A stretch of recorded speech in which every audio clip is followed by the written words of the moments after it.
আসসালামু আলাইকুম রহমতুল্লাহ। আরবি পাঠশালা বাই ফিকরু থেকে সবাইকে স্বাগতম। আজকে আমরা এই সর্বে শিখির দ্বিতীয় ক্লাস নিয়ে উপস্থিত হয়েছি। আমরা গত ক্লাসে আহ প্রথম দিকে প্রায় 20 নম্বর পৃষ্ঠা পর্যন্ত আমরা পড়েছিলাম। এরপর এই আহ এখানে যেই কি বলে এটাকে অনুশীলনী দেয়া আছে, এই অনুশীলনী আমরা সবাইকে পড়তে বলেছিলাম এবং অনুশীলনী দ্বারা আসলে কি বোঝানো হচ্ছে, আহ আহ, লেখক আসলে আমাদেরকে ভিজুয়ালাইজ ভিজুয়ালাইজ করার মাধ্যমে কি কি শেখাতে চাচ্ছেন এটা আমরা বলেছিলাম। এবং শব্দার্থ আসলে কিভাবে প্রপার ওয়েতে মুখস্থ করতে হয় অথবা সেটাকে মনে রাখার একটা ভালো পদ্ধতি নিজের মধ্যে দাঁড় করাইতে হয়, সেটা নিয়ে আমরা আলোচনা করেছিলাম। তো আজকে আমরা একটু সামনে আগাবো। আহ আদার্স সানি থেকে দ্বিতীয় পাঠ। দ্বিতীয় পাঠে আমরা নতুন কিছু শব্দ দেখতে পাচ্ছি। এর মধ্যে হচ্ছে জাদিদুন জাদিদাতুন, জামিলুন জামিলাতুন, সগীরুন সগীরাতুন। শব্দ দুটো এখানে আছে, জাদিদুন আর এখানে জাদিদাতুন, শেষে একটা গুণতাযুক্ত শব্দ আছে। তো শব্দ যদিও দুটো হয় কিন্তু এটার অর্থ মূলত একটা। আবার জামিলুন জামিলাতুন এটার অর্থ একটা, সগীরুন সগীরাতুন এটার অর্থ একটা। জাদিদুন জাদিদাতুন অর্থ নতুন, জামিলুন জামিলাতুন সুন্দর, সগীরুন সগীরাতুন ছোট। ঠিক তেমনি হবে কদিমুন কদিমাতুন অর্থ পুরনো, কাবীরুন কাবীরাতুন অর্থ বড়, জাইয়িদুন জাইয়িদাতুন অর্থ ভালো।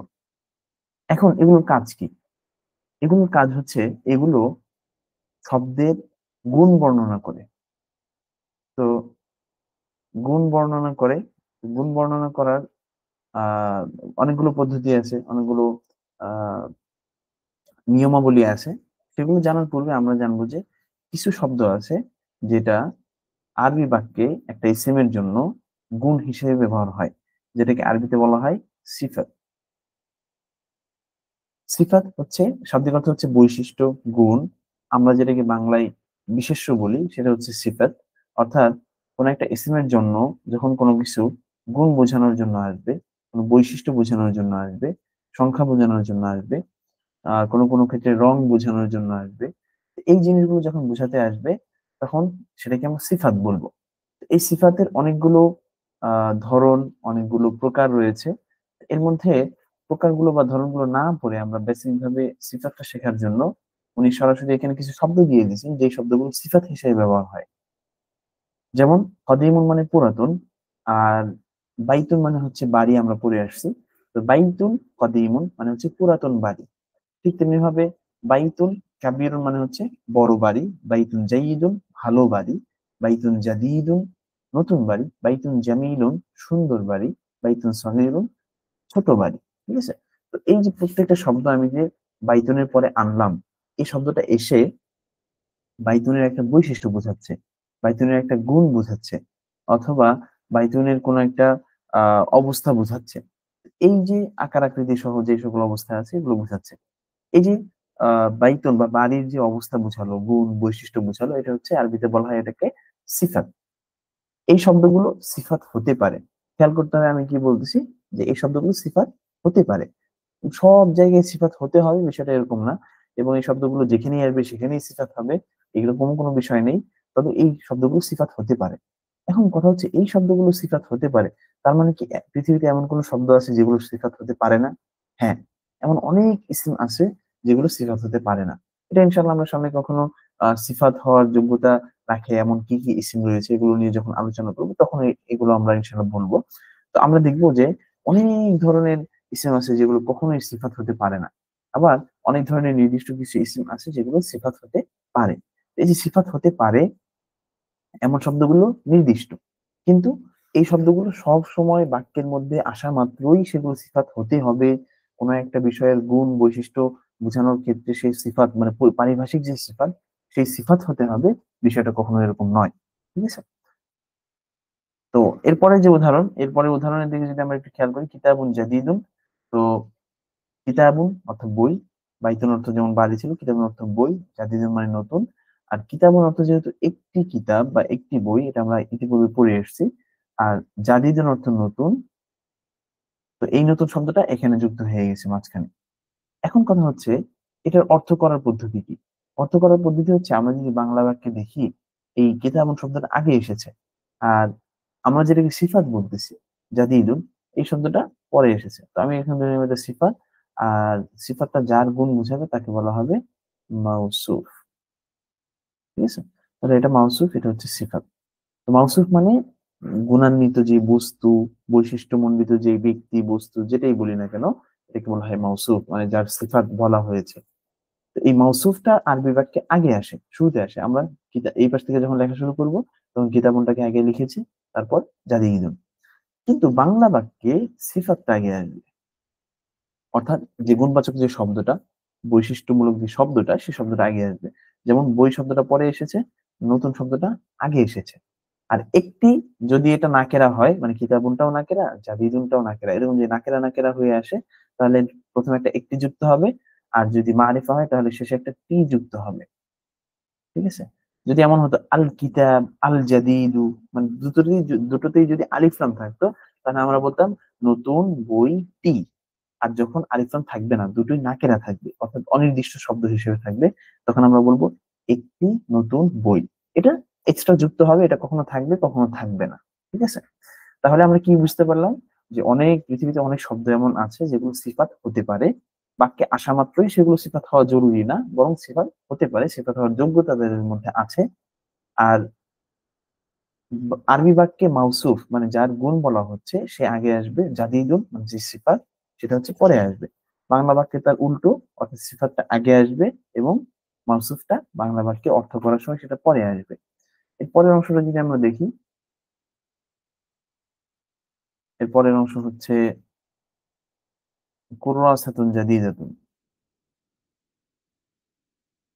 কুররাসাতুন জাদিদাতুন, আর এটা অর্থ হচ্ছে একটি নতুন খাতা। ঠিক আছে? তো এই কুররাসাতুন একটি খাতা ছিল, আর জাদিদাতুন এসে এটার মাঝখানে যুক্ত হয়েছে, যে নতুন, এই বাংলা বাক্যে নতুন যুক্ত হয়েছে। এক্ষেত্রে আরেকটা বিষয় লক্ষণীয়, আমরা পড়ার সময় দেখেছি যে প্রত্যেকটা জিনিসের ক্ষেত্রেই এখানে কি বলা হয়েছে, জাদিদুন জাদিদাতুন জামিলুন জামিলাতুন, সবগুলো ক্ষেত্রে একই ধরনের শব্দ, কিন্তু কি করা হয়েছে, এখানে গোলতাযুক্ত আরেকটা শব্দ এখানে দেখানো হয়েছে। এটার মধ্যে আসলে কি কাজ, এটার পার্থক্য কি, এটার কাজ কি, এটা নিয়ে যদি আমরা একটু বলি, সেটা হলো, আমরা মুজাক্কার মুয়ান্নাস নিয়ে আলোচনা করে এসেছি যে মুয়ান্নাস নির্দিষ্ট কিছু শব্দ আছে, নির্দিষ্ট কিছু আলামত আছে, নির্দিষ্ট কিছু চেনার উপায় আছে, যেগুলো দেখে আসলে মুয়ান্নাসকে চেনা যায়। তো মুয়ান্নাসকে যখন আমরা চিনে ফেলবো, বা মহিলা যে শব্দগুলো আর কি, মুয়ান্নাস মূলত মহিলাবাচক বা নারীবাচক শব্দ, এই শব্দগুলোকে আরবিতে যখন আমরা চিনে ফেলবো, তখন আমাদের কিন্তু বাকি শব্দগুলো মুজাক্কার, এটা চেনার জন্য কোনো আলাদা কোনো নিয়ম কানুন লাগবে না। এখন কথা হচ্ছে, এই যে মুয়ান্নাস মুজাক্কার আলাদা করার কারণ কি? কারণ হচ্ছে, আমরা যে ফিআইল ব্যবহার করব, যে সিফাত ব্যবহার করব, সামনে আমরা ইসমুল ইশারা পিছনে পড়ে আসছে, সামনে ইসমুল মৌসুল শিখবো, এগুলো যা শিখতেছি, প্রত্যেকটার ক্ষেত্রেই মুজাক্কার মুয়ান্নাসের ব্যবহারের ক্ষেত্রে অনেক পার্থক্য আছে। মুজাক্কারের ক্ষেত্রে একটা শব্দ ব্যবহার হবে, তো মুয়ান্নাসের ক্ষেত্রে আরেকটা শব্দ ব্যবহার হবে। তো মুয়ান্নাসের অনেক আলামত আছে, অনেক আলামত নিয়ে আমরা আলোচনা করি নাই, বরং আমরা বলেছিলাম যে মুয়ান্নাস হিসেবে আপাতত আমরা মনে রাখবো, যদি কোনো বাক্যের শেষে গোলতা থাকে সেটা মুয়ান্নাস শব্দ বা নারীবাচক শব্দ।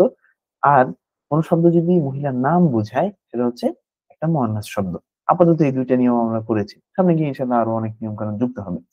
তো এই যে মুয়ান্নাস, এই মুয়ান্নাস যখন কোন একটা শব্দ আসবে, সেটা যেই রকম শব্দই হোক না কেন, যেমন কুররাসাতুনের শেষে কি আছে, আমরা দেখতে পাচ্ছি একটা গোলতা আছে। গোলতা থাকার সাথে সাথে আমরা এটাকে বলবো এটা হচ্ছে মুআন্নাস, এটা একটা মুয়ান্নাস শব্দ। এই মুয়ান্নাস শব্দের জন্য এই যে প্রথম সারির যে শব্দগুলো আছে, জাদিদুন জামিলুন সগীরুন, আর এই পাশে প্রথম সারি কি আছে, কদিমুন কাবীরুন জাইয়িদুন, এগুলো হবে না। কোনগুলো হবে? জাদিদুন জামিলাতুন সগীরাতুন কদিমাতুন কাবীরাতুন জাইয়িদাতুন। তার মানে যেগুলো গোলতাযুক্ত শব্দ, সেই শব্দগুলোই সিফাত হিসেবে আসবে। আবার একটু বলছি, মুয়ান্নাস শব্দগুলোর জন্য গোলতাযুক্ত শব্দ সিফাত সবসময় আসবে, অর্থাৎ মুয়ান্নাসের জন্য সিফাতটাও মুয়ান্নাস হতে হয়। এতটুকু মাথায় রাখতে হবে যে একটা মুয়ান্নাস শব্দের জন্য সিফাতটা মুয়ান্নাস হতে হয়। আচ্ছা, এতটুকু যদি আমরা মোটামুটি বুঝতে পারি, আমরা এখন সামনে পড়া ইনশাআল্লাহ আগাবো। আর এটাতে যতটুকুই আপনারা বুঝতে পারছেন অথবা যতটুকুই ধরতে পারতেছেন, এরপরে কাজ হলো এটার মধ্যে খুব বেশি সময় না দিয়ে পরের অংশ পড়া শুরু করে দেয়া। পড়তে পড়তে পড়তে পড়তে একটা সময় যখন আপনার মুখে, আবার কানে এবং মাথায় সবগুলো একসাথে বুঝতে শুরু করবে যে না, এই শব্দের জন্য এরকম একটা শব্দ আনতে হবে, আর বর্ণ শব্দের জন্য এরকম একটা শব্দ আনতে হবে, ইনশাল্লাহ সেটা আপনার জন্য ইনশাল্লাহ ক্লিয়ার হয়ে যাবে। এখানে আমরা একটু যদি পড়ি, আলামুন একটি পতাকা, আর আলামুন জামিলুন একটি সুন্দর পতাকা। হাদিকাতুন মানে একটি বাগান, হাদিকাতুন জামিলাতুন একটি সুন্দর বাগান। কুফলুন একটি তালা, কুফলুন জাইয়িদুন একটি ভালো তালা। মিরওয়াহাতুন একটি পাখা, মিরওয়াহাতুন জাইয়িদাতুন একটি ভালো পাখা। মাসজিদুন একটি মসজিদ, মসজিদুন কাবীরুন একটি বড় মসজিদ। মাদ্রাসা একটি মাদ্রাসা, মাদ্রাসাতুন মানে হচ্ছে একটি মাদ্রাসা, আর কাবীরাতুন মানে হচ্ছে একটি বড় মাদ্রাসা। বাইতুন একটি বাড়ি, বাইতুন সগীরুন একটি ছোট বাড়ি। হুজরাতুন একটি কক্ষ, সগীরাতুন একটি ছোট কক্ষ। যখন সগীরাতুন যুক্ত হয়ে গেলে তখন ছোট শব্দটা যুক্ত হয়ে যাবে। মিসবাহুন একটি বাতি, কদিমুন পুরনো, তার মানে একটি পুরনো বাতি। সাআতুন অর্থ হচ্ছে একটি ঘড়ি, সাআতুন কদিমাতুন একটি পুরনো ঘড়ি। আর এই বইয়ের একটা বৈশিষ্ট্য হচ্ছে নতুন যে শব্দগুলো ইতিপূর্বে বলা হয়নি সে শব্দগুলোকে মাঝে মধ্যে যদি ওই বাক্যের মধ্যে আসে, ওই পৃষ্ঠার মধ্যে আসে, সেই পৃষ্ঠার নিচে দেয়া থাকে।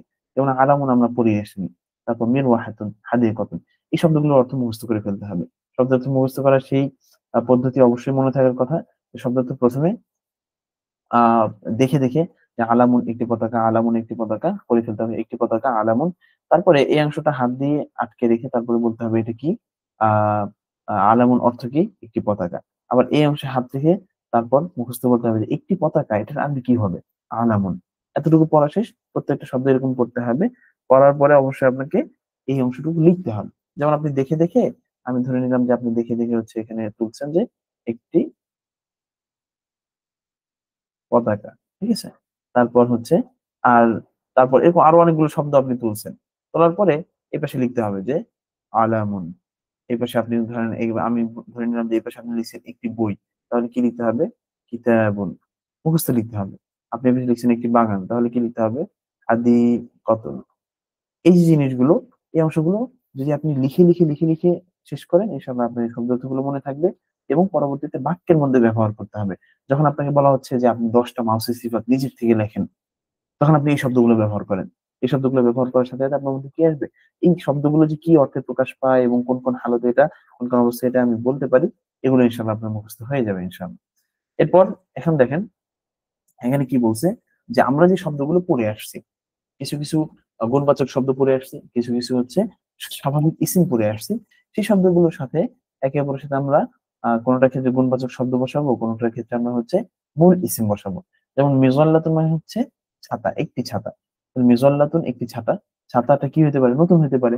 তাহলে হতে পারে কি মিজল্লাতুন জাদিদুনও হইতে পারে, আবার জাদিদাতুনও হইতে পারে, ঠিক আছে। কিন্তু আমরা এখানে কি বলবো, আমরা যখন দেখবো যে একটা শব্দের শেষে বলতে আছে, তার মানে এটা অবশ্যই মুয়ান্নাস। এই জন্য তখন আমরা বলবো জাদি দাতুন। এখানে কিন্তু কেউ যদি কদিমাতুন দিত তাও কিন্তু হয়ে যেত, কারণ আমাদের উদ্দেশ্য হচ্ছে যে কোনো একটা সিফাত এখানে তুমি বসাও। তারপর মিফতাহ যেহেতু মুজাক্কার, এখানে গোলতা নেই, আবার মিফতাহ কোনো মহিলার নাম না, সেক্ষেত্রে আমরা কি করব, মিফতাহের ক্ষেত্রে আমরা যদি কোনো একটা বাতি যদি ছোট হয় তাহলে কি করবো, সগীরাতুন না লিখে আমরা লিখবো সগীরুন, শুধু এতটুকু লিখবো। তারপর বাইতুন কদিমুন, নাজ্জারাতুন সগীরাতুন, মিরওয়াহাতুন কদিমাতুন, কারণ শেষে বলতে আছে। খেয়াল করতে হবে আমি কোনটার ক্ষেত্রে বলতে ব্যবহার করছি, কোনটার ক্ষেত্রে ব্যবহার করছি না। তারপর এখানে কি করতে হবে, যে মুজাক্কার মুয়ান্নাস সহ সিফাত গুলো দেয়া আছে, কিন্তু এই অনুযায়ী একটা ইসিম বসাতে হবে। যেমন পুরাতন বোঝানোর জন্য কি ব্যবহার করব, যে কোনো একটা জিনিস পুরাতন হতে পারে, কিন্তু এমন একটা শব্দ আনতে হবে যেটা হচ্ছে মুজাক্কার, কারণ এখানে কিন্তু কদিমাতুন লেখা নেই, এখানে কদিমুন লেখা আছে। তাহলে এরকম কি শব্দ থাকতে পারে, আপনি লিখলেন যে কিতাবুন কদিমুন। তারপর আবার সগীরাতুন, ছোট, ছোট আনবেন যে কোনো জিনিসকে ছোট বোঝানোর জন্য, কিন্তু সেটা কি হতে হবে, অবশ্যই অবশ্যই মুয়ান্নাস হইতে হবে, কারণ সগীরাতুন এখানে ব্যবহার হয়েছে। যেমন আমি বললাম যে হাদিকাতুন সগীরাতুন, একটি ছোট বাগান। তারপর জাইদাতুনের ক্ষেত্রে কিন্তু একই কথা, এখানে মুয়ান্নাস যেহেতু আসছে আপনি একটা মুয়ান্নাসের শব্দ আনতে হবে। তাহলে এমন একটা শব্দ আমি আনবো যেটা শেষে বলতে আছে, যেমন সাআতুন। সাআতুন মানে কি, সাআতুন মানে ঘড়ি, সাআতুন। তারপর কাবীরুন মানে বড়, যেহেতু এটা মুজাক্কার একটা শব্দ, এই জন্য একটা মুজাক্কার শব্দ আনতে হবে। যেমন আমি বললাম যে আলামুন কাবীরুন, অনেক একটি বড় পতাকা, ঠিক আছে।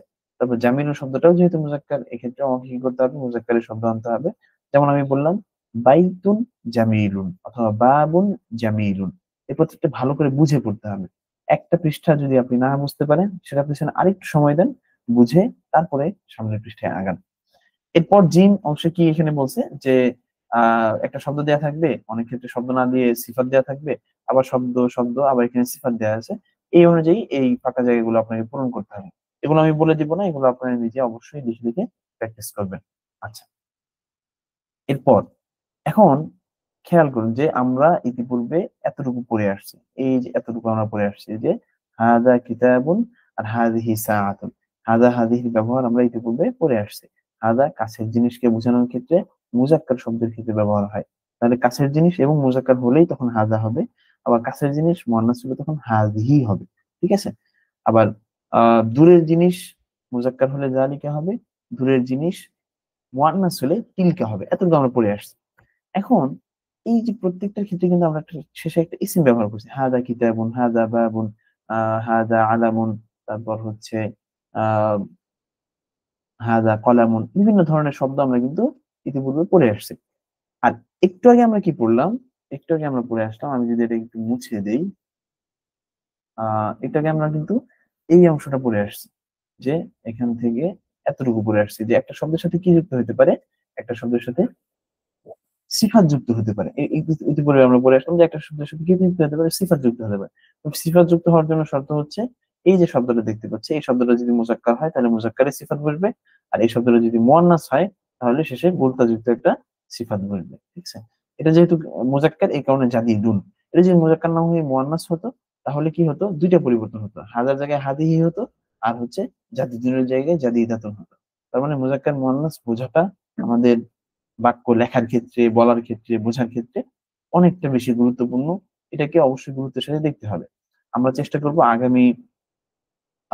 আগামী ক্লাসে মুয়ান্নাসের আলামত অর্থাৎ মুযাক্কার এবং মুয়ান্নাসকে আলাদা করার জন্য কিছু আলামত বা চেনার, সহজে চেনার কিছু উপায় ইনশাআল্লাহ আমরা বলবো। আহ সেগুলো থেকে ইনশাআল্লাহ আপনারা উপকৃত হবেন। তো যেটা বলছিলাম যে আমরা যেহেতু আগে শিখে আসছি বাক্যের এতটুকু অংশ, এখন শিখলাম বাক্যের এতটুকু অংশ। তো এটার মধ্যে আপনি যদি কমন করে এটাকে যুক্ত করেন তাহলে বাক্যটা কেমন হয়? হাদা কিতাবুন অর্থ ছিল ইহা একটি বই, আর হাদা কিতাবুন জাদিদুন, ইহা একটি নতুন বই। তো নতুন শব্দটা এখানে যুক্ত হলো। এখানে আমরা এখন প্রত্যেকটা ওই যে এটা যে একটা ট্রান্সফরমেশন, অর্থাৎ এক জায়গা থেকে আরেক জায়গায় আসলাম, ইন্তেকাল, অর্থাৎ এই বাক্য থেকে এই বাক্যের মধ্যে আমরা পরিবর্তন করে আসলাম। এটা কিন্তু আপনার পড়ার যে যোগ্যতা, মাহারত এবং লেখার যে যোগ্যতা, এই জিনিসটাকে আপনার বাড়াবে। কারণ হচ্ছে আপনি কখন ভালো লিখতে পারবেন? যখন আপনি বুঝতে পারবেন যে আমি যে বাক্যটা লিখেছি এই বাক্যের সাথে আরেকটা নতুন জিনিস যুক্ত করা যায়, এই বাক্যের সাথে আরেকটা ভিতরে নতুন আরেকটা বাক্য তৈরি করা যায়। এই জিনিসগুলো যখন আপনি শিখতে শুরু করবেন, এই বাক্যের মধ্যে নতুন আরেকটা বাক্য আনতে হলে কত ধরনের পদ্ধতি অবলম্বন করতে হয়। ঠিক আছে? তো এই জিনিসগুলো যখন আপনি একটা একটা করে জানতে পারবেন এবং প্র্যাকটিস করবেন, মোমারাসার মধ্যে থাকবেন, তখন কিন্তু এটা আপনার জন্য লেখার যে ধরন, এটাকে কোয়ালিটি ফুল তৈরি করতে, কোয়ালিটি ফুল বানাতে আপনাকে কি করবে? অনেক অনেক বেশি সাহায্য করবে। এখন আমরা আমাদের কিভাবে পড়তে হবে? হাদা কিতাবুন, ইহা একটি বই, হাদা কিতাবুন জাদিদুন, ইহা একটি নতুন বই। এটা এখন আপনি হয়তো পারেন, যদি আগে থেকেই পেরে থাকেন তাহলে তো এটা আপনার একবার দুইবার তিনবার পড়লে হয়ে যাচ্ছে। কিন্তু যদি এমন হয় যে আপনি নতুন পড়া শুরু করেছেন, সেক্ষেত্রে আহ আমার উপদেশ থাকবে যে আপনি অবশ্যই এই জিনিসটাকে পারলেও, মানে মাথায় ভালো করে বুঝতে পারলেও আপনি কয়েকবার করে পড়বেন। হাদা কিতাবুন, ইহা একটি বই, হাদা কিতাবুন, ইহা একটি নতুন বই, হাদা কিতাবুন, ইহা একটি বই, হাদা কিতাবুন জাদিদুন, ইহা একটি নতুন বই। ঠিক তেমনি ভাবে এটার ক্ষেত্রেও তিলকা সাআতুন, উহা একটি ঘড়ি, তিলকা সাআতুন জাদিদাতুন, উহা একটি নতুন ঘড়ি। তারপর যালিকা আলামুন, উহা একটি পতাকা, যালিকা আলামুন জামিলুন, উহা একটি নতুন পতাকা। দুঃখিত, জাদিদুন অর্থ নতুন, জামিলুন সুন্দর পতাকা, হাদিহি মিরওয়াহাতুন, ইহা একটি, যেহেতু কাছে এবং হচ্ছে মুয়ান্নাস এই জন্য হাদিহি ব্যবহার হয়েছে। হাদিহি মিরওয়াহাতুন, ইহা একটি পাখা, দুঃখিত, ইহা একটি পাখা। হাদিহি মিরওয়াহাতুন জাইয়িদাতুন, ইহা একটি ভালো পাখা। তারপর তিলকা হাকিবাতুন সগীরাতুন, উহা একটি ছোট ব্যাগ, তিলকা হাকিবাতুন জামিলাতুন, উহা একটি নতুন ব্যাগ। ঠিক তেমনি ভাবে এরকম পড়ে যেতে হবে এক এক করে সবগুলো। হাযা বাইতুন সগীরুন, যালিকা মাসজিদুন কাবীরুন, হাযিহি মিযল্লাতুন কদিমাতুন। এবং প্রত্যেকটার ক্ষেত্রে আপনাকে এটা চিন্তা করতে হবে যে আমি আসলে এখানে হাযিহি কেন বলতেছি? হাযিহি কেন বলতেছি? দুইটা কারণ, দুইটা কারণের সমন্বয় হওয়ার কারণেই আমরা হাযিহি বলছি। একটা হচ্ছে যে এই যে অংশটা দেখতে পাচ্ছি এটা খুব কাছে, যেহেতু এটার তুলনায় এটা কাছে এই জন্য আমরা এটাকে বলছি হাজিহি। এবং এই শব্দের আরবিটা হচ্ছে মিজল্লাতুন, যেটা শেষে বলতে আছে, এবং এই শব্দটা এই জন্য মুয়ান্নাস, এই কারণে আমরা হাজা না ব্যবহার করে হাজিহি বলতেছি। গেল। তাহলে মিজাল্লাতুন শব্দটা মাঝখানে চলে আসলো। এখন কদিমাতুন শব্দটা কেন বলতেছি? কদিমাতুন শব্দটা কেন বলতেছি? কারণ হচ্ছে এটা সিফাত হিসেবে আসছে, এই কারণে আমরা একটা মানে সিফাত হতে পারে এমন একটা শব্দ এখানে যুক্ত করেছি। আর দ্বিতীয়ত কদিমুন হচ্ছে না কেন? কারণ এই শব্দটা মুয়ান্নাস এবং এটা গুরুত্বযুক্ত একটা সিফাত হতে হবে। ঠিক আছে, মুয়ান্নাস শব্দগুলোর ক্ষেত্রে গুরুত্বযুক্ত সিফাত হতে হবে। আচ্ছা, তারপর তিলকা নাযরাতুন জাদিদাতুন, হাদা সারীরুন, যালিকা কুফরুন, এগুলোর ক্ষেত্রে পড়ে ফেলতে হবে। এগুলোকে প্রত্যেকটা পড়ে ফেলতে হবে, বারবার পড়তে হবে। আমাদের ক্লাসের মধ্যে মনে হবে যে হ্যাঁ 1 মিনিটে বা 2 মিনিটে হয়তো পড়া শেষ হয়ে গেল, না, বরং এটাকে আপনাকে বারবার পড়তে হবে। বারবার পড়ে ইনশাআল্লাহ আপনার পড়ার গতি এবং লেখার যে চিন্তা এই শক্তিটা ইনশাআল্লাহ বাড়বে। নতুন আমরা কিছু শব্দ পাচ্ছি। নতুন শব্দের মধ্যে প্রথম শব্দ হচ্ছে ফিরাশুন, তারপর কামিসুন, লিবাসুন, মিন্দিরুন, বিসাদাতুন, কলানসিয়াতুন, ইমামাতুন, হিজাউন। প্রত্যেকটা শব্দ পড়ে ফেলতে হবে। শব্দগুলোকে লিখে পড়তে হবে, মুখস্থ পড়তে হবে, সবভাবেই পড়তে হবে। তারপর এখান থেকে আপনার পড়া শুরু করতে হবে, জোরে জোরে পড়তে হবে। আবারও বলছি, জোরে জোরে পড়তে হবে, কারণ আপনি যখন কথা বলেন, আপনার কথা বলার ক্ষেত্রে আপনি কানের মধ্যে দুই ভাবে শুনতে পারেন। একটা হচ্ছে যে আপনি যখন খুবই আস্তে আস্তে পড়েন, আস্তে আস্তে কথা বলেন, সেই সময়টাতে আপনার পেশির যে হাড়গুলো আছে, অর্থাৎ এই দাঁতের আশেপাশে এবং হচ্ছে আমরা যে কথা বলি কানের আশেপাশে যে হাড়গুলো আছে, অন্যান্য আহ জিনিসগুলো থাকার কারণে সেগুলো একটা ভাইব্রেশন বা হচ্ছে একটা কম্পন তৈরি হয়। সেই কম্পনের মাধ্যমে আমাদের কানে একটা আওয়াজ চলে যায়। আবার আমি যদি মুখ দিয়ে একটু জোরে কথা বলি, এই আওয়াজটা বাইরে দিয়ে বের হয়ে আবার কানে ঢোকে। এই যে দুই ভাবে আমার কানে শব্দটা যাচ্ছে, যখন এই দুই ভাবে শব্দটা যায় তখন একটা জিনিসের ক্ষেত্রে আমাদের মনোযোগটা তুলনামূলক বেশি থাকে। এই জন্য আপনি যখন মনে মনে কোনো কিছু পড়বেন, দেখবেন যে অনেক কিছু পড়ে চলে গেছেন, ভালো করে মনে নেই অথবা ভালো করে বুঝতেই পারেন নাই। কিন্তু আপনি যখন জোরে জোরে পড়া শুরু করছেন, তখন আপনি দুই ভাবে শুনতেছেন, মনোযোগটা বেশি আছে, এই কারণে অনেক বিষয় না বুঝতে পারলে তখন ওখানে আটকে যান। ও আচ্ছা, এটা তো বুঝতে পারতেছি না, এটা কিভাবে হবে, ওইটা কিভাবে হবে, এরকম কিছু বিষয় তৈরি হয়। ঠিক আছে, এই জন্য অবশ্যই অবশ্যই আপনাকে একটু জোরে পড়তে হবে, যাতে আপনার কানে আপনি আপনার আওয়াজটা, মুখের আওয়াজটা ভালো করে শুনতে পারেন। আচ্ছা, তো এখানে পড়তে হবে এবং অর্থ করতে হবে যে হাদা মসজিদুন জাদীদুন, ইহা একটি নতুন মসজিদ। হাদা কুফরুন জাইয়িদুন, ইহা একটি ভালো তালা। হাদা ফিরাশুন নাযীফুন, ইহা একটি পরিচ্ছন্ন বিছানা। তিলকা হুজরাতুন নাযীফাতুন, উহা একটি পরিচ্ছন্ন কক্ষ। যালিকা মিনদিলুন সগীরুন, উহা একটি ছোট রুমাল। হাদিহি ইমামাতুন জাদীদাতুন, ইহা একটি নতুন পাগড়ি। ঠিক আছে, হাদা কামিসুন জাদীদুন, ইহা একটি নতুন জামা। তিলকা কলানসুয়াতুন জাদীদাতুন, উহা একটি নতুন টুপি। হাদা লিবাসুন নযীফুন, ইহা একটি পরিচ্ছন্ন পোশাক। যালিকা হিযাউন সগীরুন, উহা একটি ছোট জুতা। হাদিহি উবিসাদাতুন জামিলাতুন, ইহা একটি নতুন জাদীদাতুন অর্থ নতুন, জামিলাতুন সুন্দর। ইহা একটি নতুন বলতে গেলে আমাদের তখন জাদীদাতুন যুক্ত করতে হবে। আর এখানে হবে ইহা একটি সুন্দর বালিশ। যালিকা মিফতাহুন সগীরুন, ইহা একটি ছোট চাবি। হাদিহি সাব্বুরাতুন ওয়াসিখাতুন, ইহা একটি পুরনো বা নোংরা। ওয়াসিখাতুন শব্দের অর্থ হচ্ছে ময়লা বা নোংরা, এখানে আমরা দেখতে পাচ্ছি ওয়াসিখুন ওয়াসিখাতুন দুইটা শব্দের ব্যবহার হয়। ঠিক আছে, অর্থ হচ্ছে নোংরা অথবা ময়লা। হুম, অর্থাৎ যেটা পরিচ্ছন্ন না সেটা বোঝানোর ক্ষেত্রে ওয়াসিখুন ওয়াসিখাতুন ব্যবহার হয়। সাব্বুরাতুন ওয়াসিখাতুন, ইহা একটি ময়লা বা নোংরা ব্ল্যাকবোর্ড। যালিকা মিনদিলুন ওয়াসিখুন, উহা একটি ময়লা বা নোংরা রুমাল। আচ্ছা, এরপর একটু যে খেয়াল করি, নাজিফুন নাজিফাতুন এবং ওয়াসিখুন ওয়াসিখাতুন। ওয়াসিখাতুন এটা হচ্ছে নতুন শব্দ, এই জন্য এখানে নিচে দেওয়া হয়েছে, এটাও শব্দার্থের মতো মুখস্থ করে পড়ে ফেলতে হবে। এরপর হচ্ছে আদ-দারসুস সালিস। আদ-দারসুস সালিসের ক্ষেত্রেও আমরা আজকে এই ক্লাসের মধ্যে ইনশাআল্লাহ আদ-দারসুস সালিস শেষ করে ফেলবো। আমরা খুব দ্রুত আর এইসব বিষয় প্রথম খণ্ড শেষ করে আরো কিছু প্র্যাকটিসের দিকে ইনশাআল্লাহ আমরা যাব। তো সেক্ষেত্রে পাশাপাশি আমরা এখনো যদি ক্লাসের মধ্যে ইনশাআল্লাহ আমরা তামরিনও শুরু করে দিব। তো দুটোই আমরা একসাথেই পড়বো, একসাথে পড়ে যাতে আমরা একসাথে শেষ করতে পারি সেই চিন্তা ভাবনা নিয়ে আপনাদেরকে আসলে সাথে থাকার আহ্বান। তো তৃতীয় পাঠের মধ্যে, আদ-দারসুস সালিস তৃতীয় পাঠের মধ্যে প্রথমে কিছু শব্দ, আগামী অনেকগুলো আহ পাঠের ক্ষেত্রে প্রথমেই অনেকগুলো শব্দ আমাদেরকে দেওয়া হবে, কারণ হচ্ছে আমাদের তো শব্দের ভান্ডার কম।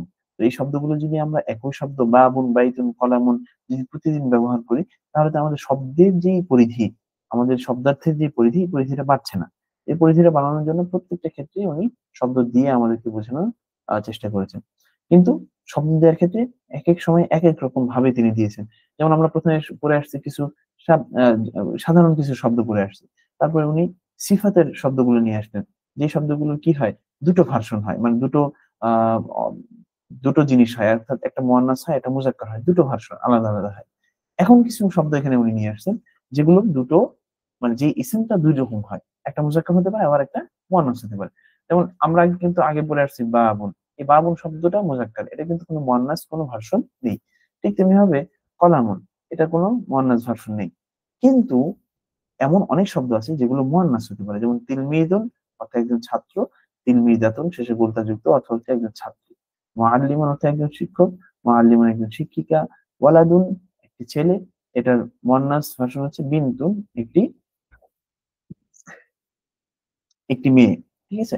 আবার তিফলুন তিফলাতুন অর্থ শিশু, যখন কোন ছেলে শিশুকে বোঝাবে তখন তিফলুন, যখন কোনো মেয়ে শিশুকে বোঝাবে তখন তিফলাতুন বোঝাবে। মুআদ্দাবুন অর্থ হচ্ছে ভদ্র বা সভ্য, আবার এই মুআদ্দাবুনের সাথে গোলতা যুক্ত হলেও একই অর্থ ভদ্র বা সভ্য, কিন্তু এটা মুজাক্কারের ক্ষেত্রে আর এটা হচ্ছে মুয়ান্নাসের ক্ষেত্রে। এটা তাহলে শব্দার্থ মোটামুটি বোঝা গেল। তাহলে ইসিমের ক্ষেত্রে এমন শব্দ আছে যে ইসিমগুলোর একটা মুজাক্কার হয় আর আরেকটা মুয়ান্নাস হয়, একই ধরনের অর্থ হয় কিন্তু আহ একটা মুজাক্কার হয় আর একটা হচ্ছে মুয়ান্নাস হয়। ঠিক আছে। এবার নতুন যে জিনিসটা আমরা আজকে শিখবো, একদম নতুন, যেটা ইতিপূর্বে আমরা শিখি না, সেটা হচ্ছে কিছু বমির। আরবিতে এগুলোকে বলা হয় বমির। পরিভাষা না মনে রাখলেও সমস্যা নেই, আপাতত আমাদের পরিভাষার চাইতে শব্দগুলো এবং হচ্ছে শব্দের ব্যবহারগুলো বেশি গুরুত্বপূর্ণ। তো এই জন্য পরিভাষাটা আমি বলে যাচ্ছি, কারো যদি মনে রাখা সম্ভব হয় এটা অবশ্যই অবশ্যই ভালো।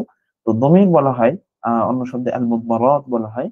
তো দমির হচ্ছে বাংলায় এক কথায় সর্বনাম, অর্থাৎ নামের পরিবর্তে আমি যে জিনিসগুলোকে ব্যবহার করছি সেটাই হচ্ছে দমির। ইসমের পরিবর্তে যে অংশটুকু ব্যবহার করছি, ইসমের যেই চাহিদা, সেই চাহিদাকে পূরণ করতে, সেটাই হচ্ছে দমির। যেমন আনা, আনা অর্থ আমি, আংতা আংতি অর্থ তুমি। আংতা যেটা জবর যুক্ত সেটা হচ্ছে মুযাক্কারের ক্ষেত্রে, আর যেটা হচ্ছে জের যুক্ত এটা হচ্ছে মুয়ান্নাসের ক্ষেত্রে। আবার হুয়া অর্থ সে, হিয়া অর্থ সে, হুয়াটা মুযাক্কারের ক্ষেত্রে এবং হিয়াটা মুয়ান্নাসের ক্ষেত্রে। এতটুকু মনে রাখতে হবে, ব্যবহারের মধ্যে মনে রাখতে হবে, তারপর হচ্ছে লেখার মধ্যে ভালো করে মনে রাখতে হবে। ঠিক আছে। তাহলে এই পাঁচটা আমরা দমির আজকে শিখলাম। এখন আমরা এখানে একটু খেয়াল করি যে একটা নিয়ম, এখানে এই নিয়মটা ভালো করে মনে রাখতে হবে। এই নিয়মটা অনেক গুরুত্বপূর্ণ, এই নিয়মটা অনেক শুরুতেই অনেক আগে দিয়ে দিয়েছেন। পুরুষের নামের শেষে সাধারণত তানবিন হয়, সাধারণত মানে অধিকাংশ ক্ষেত্রে। ঠিক আছে। পুরুষের নামের শেষে সাধারণত তানবিন হয়, কিন্তু মেয়ে নামের শেষে তানবিন হয় না। তাহলে কি বলছি বোঝা গেছে, যে পুরুষের নামের শেষে সাধারণত তানবিন হয়। তানবিন মানে হচ্ছে কোনটা, দুই জবর, দুই জের, আবার দুই পেশ, এটাকে বলা হয় তানবিন। এক জবর এক জের এক পেশ থাকলে কিন্তু সেটাকে হরকত বলবো, আমরা তানবিন বলবো না। ঠিক আছে। তো এই জবরটাই যখন দুইবার হবে, জেরটাই যখন দুইবার হবে, এই পেশটা যখন দুইবার হবে, তখন এটাকে আমরা তানবিন বলতেছি। তো পুরুষের নাম, যেমন কারো নাম যদি হয় আহ ধরে নিই মাহমুদ, এখানে দেয়া আছে যদিও মাহমুদ, তার সাথে কি হবে, মাহমুদুন, রশিদুন, খালিদুন, ঠিক আছে, সাঈদুন, মুহাম্মাদুন। ঠিক আছে। তারপর হচ্ছে মা'মুনুন, মানে এরকম আরো অনেক শব্দ আছে, অনেক শব্দ আছে যেগুলো হচ্ছে পুরুষের নাম এবং সেগুলোর শেষে সাধারণত কি হবে, তানবিন হবে, দুই জবর দুই জের দুই পেশ হবে। ঠিক আছে। কিন্তু মহিলাদের যত নাম আছে, মহিলাদের নামের ক্ষেত্রে কোনো নামেই কখনো তানবিন গ্রহণ করবে না। পেশ যদি হতে হয় এক পেশ হবে, জের হতে হলে এক জের হবে, জবর হতে হলে এক জবর হবে, কিন্তু কখনোই এগুলো তানবিন হবে না। খেয়াল রাখতে হবে, মেয়ে নামের ক্ষেত্রে বা মহিলাদের নামের ক্ষেত্রে কখনোই তানবিন হবে না। আচ্ছা, এবার আমরা আসতেছি আনা তিলমিদুন। আনা অর্থ আমি, তিলমিদুন একজন ছাত্র। তাহলে আমি একজন ছাত্র, এক্ষেত্রে কেউ যদি একজন শব্দটা না বলে তাও হবে, এক্ষেত্রে কোনো সমস্যা নেই। তাহলে আনা তিলমিদুন আমি একজন ছাত্র, আনা তালিবুন আমি একজন ছাত্র, আনা ওয়ালাদুন আমি একটি ছেলে, আনা মুআল্লিমুন আমি একজন শিক্ষক, আনা তিফলুন আমি একজন শিশু বা আমি একটি শিশু। বুঝতে বুঝা গেছে? আচ্ছা, তারপর আনা তিলমিদুন জাদিদুন। তাহলে আনা তিলমিদুন তো এখানে শিখলাম, আর তিলমিদুন জাদিদুনটা আমরা আগে শিখে আসছি, যে একটা শব্দের সাথে কি করা যায়, একটা সিফাত যুক্ত করা যায়। তখন আমরা কি হবে, আনা তিলমিদুন জাদিদুন, আমি একজন নতুন ছাত্র অথবা আমি নতুন ছাত্র। ঠিক আছে। এবার বেলাল নিজের সম্পর্কে বলতেছে যে আনা বিলালুন, আমি, আমার নাম বিলাল এজন্য আমি বিলাল, আনা তিলমিদুন আমি তিলমিদ, আমি একজন ছাত্র, আনা তিলমিদুন জাদিদুন আমি একজন নতুন ছাত্র, আনা ওয়ালাদুন মুআদ্দাবুন, আমি একজন ভদ্র বা সভ্য ছেলে।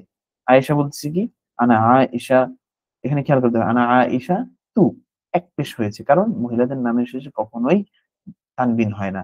কিন্তু বিলালুন দুই পেশ হয়েছে, কারণ পুরুষের নামের সাথে সাধারণত তানবিন হয়।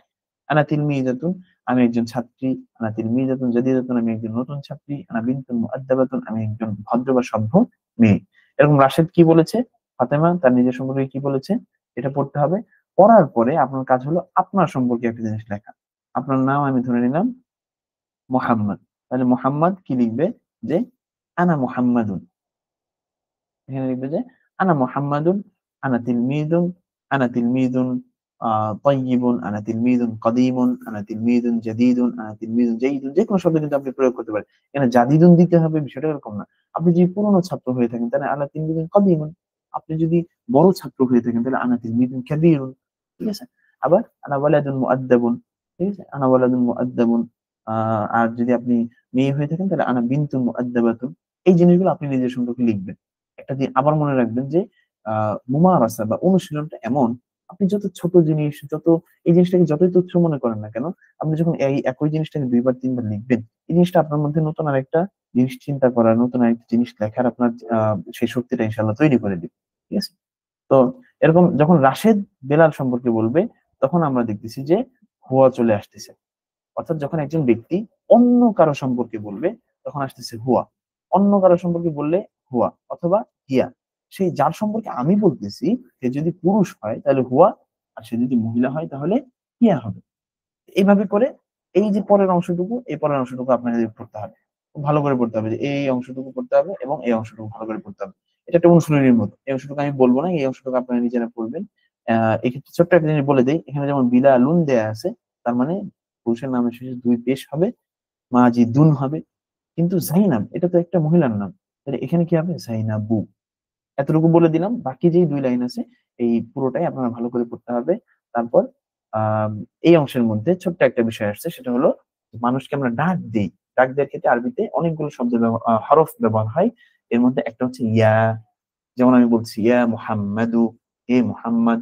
ইয়া জাইনাবু, হে জাইনাব। ইয়া আয়েশাতু, হে আয়েশা। ইয়া তিলমিজু, হে ছাত্র। ইয়া রজুলু, হে ব্যক্তি বা হে লোক। ঠিক আছে? ইয়া মুআল্লিমু, হে শিক্ষক। এরকম করে কিন্তু অনেক শব্দ বলা যায়, আপনি চাইলে এখন 100টা শব্দ লিখতে পারবেন এরকম, বিভিন্ন জনের নাম দিয়ে, বিভিন্ন জনের বৈশিষ্ট্য দিয়ে। ঠিক আছে? বিভিন্ন বিষয় দিয়ে, যেমন ইয়া আল্লাহু, হে আল্লাহ। এই যে বিষয়গুলো যে আমি বললাম, এগুলো কি আমরা ডাকার ক্ষেত্রে ব্যবহার করি। তো ডাকার ক্ষেত্রে কি ব্যবহার হয়, ইয়া ব্যবহার হয়, অনেকগুলো শব্দ ব্যবহার হয়, তার মধ্যে সবচেয়ে বহুল প্রচলিত শব্দ হচ্ছে ইয়া। আর আরেকটা বিষয় মনে রাখতে হবে, এই ইয়ার পরে যদি একটা শব্দ থাকে, আমি কি বললাম, ইয়ার পরে যদি একটা মাত্র শব্দ থাকে, যেমন বিলালু, এটা একটা মাত্র শব্দ। এখানে কিন্তু যেমন ইয়া আব্দাল্লাহ যদি আমি লিখি, আব্দাল্লাহ লেখার ক্ষেত্রে কয়টা শব্দ আসে, আব্দুল্লাহ লেখার ক্ষেত্রে দুইটা শব্দ আসে। এগুলোর কথা বলতেছি না, আমি কোনটা কথা বলতেছি, যে ইয়ার পরে যদি মাত্র একটা শব্দ, মানে নামের ক্ষেত্রে বা কোনো বৈশিষ্ট্যের ক্ষেত্রে যদি একটা শব্দ আসে, সেই একটা শব্দের শেষে সবসময় এক পেশ হয়। জেরও হবে না, জবরও হবে না, দুই পেশও হবে না, বরং এক পেশ হবে। এই নিয়মটা ভালো করে খাতায় লিখে রাখতে হবে এবং মনে রাখতে হবে। ঠিক আছে? এগুলো ইনশাল্লাহ আজকে তাহলে এই পর্যন্তই। আহ আমরা এই প্রশ্ন অংশগুলো থেকে ইনশাল্লাহ আগামী আগামী ক্লাসে পড়বো। আজকে এই পর্যন্তই। আপনারা সবাই মুমারাসা অনুশীলনের মধ্যে থাকবেন। যদি কাছাকাছি কেউ থাকেন, কাছাকাছি দুইজন আপনি একসাথে পড়তেছেন, তাহলে অবশ্যই নিজেরা মুযাকারা করবেন, নিজেরা আলোচনা করবেন, একজন একজনকে প্রশ্ন ধরবেন, শব্দার্থ ধরবেন। এইভাবে ইনশাল্লাহ আপনাদের পড়াশোনা ইনশাল্লাহ এগিয়ে যাবে, আমি এটা আশা করছি। আল্লাহ তাআলা আপনাদেরকে সকল বিষয়ে সহজতা দান করুন, এবং আপনার আরবি শেখার যেই সফর, এই সফরটাকে আল্লাহ তাআলা কবুল করুন। سبحانك اللهم وبحمدك أشهد أن لا إله إلا أنت أستغفرك وأتوب إليك. السلام عليكم ورحمة الله وبركاته.